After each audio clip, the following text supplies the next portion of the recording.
आधीच कमी दाबाने होणाऱ्या पाणी पुरवठ्यामुळे त्रस्त असलेल्या कर्जतकरांना आता पुन्हा एकदा पाणी टंचाईचा सामना करावा लागणार आहे.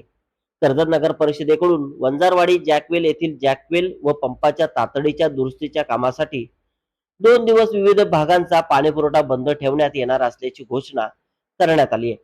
नगर परिषदेने दिलेल्या माहितीनुसार 26 मे रोजी आकुर्ले व दहिवली विभागाचा, तर 27 मे रोजी कर्जत शहर, मुद्रे, नाना मास्तर नगर, गुंडगे आणि भिसेगाव विभागाचा पाणी पुरवठा पूर्णपणे बंद राहणार आहे. मात्र या घोषणेमुळे नागरिकांमध्ये तीव्र नाराजी व्यक्त होत आहे.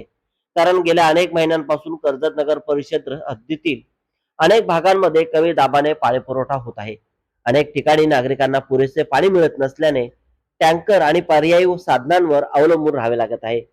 अशातच वारंवार होणाऱ्या दुरुस्तीच्या कामामुळे पाणी पुरवठा खंडित होत असल्याने नागरिकांचा संताप वाढू लागलाय.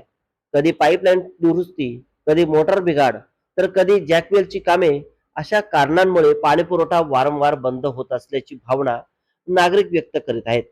उन्हाळ्याच्या अखेरीस आणि पावसाळ्याच्या तोंडावरही पाण्यासाठी हेलपाटे मारण्याची वेळ येत असल्याने नगर परिषदेच्या नियोजनावर प्रश्नचिन्ह उपस्थित केले जात आहे.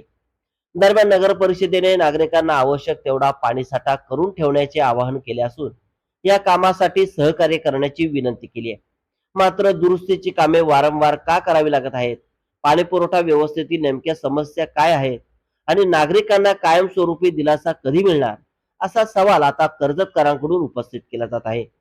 पाणी पुरवठ्याच्या समस्येमुळे आधीच नागरिकांची बोंब सुरू असताना पुन्हा 2 दिवसाची पाणीबंदी जाहीर झाल्याने कर्जत शहरासह परिसरातील रहिवाशांना आणखी एकदा पाणी संकटाचा सामना करावा लागणार आहे.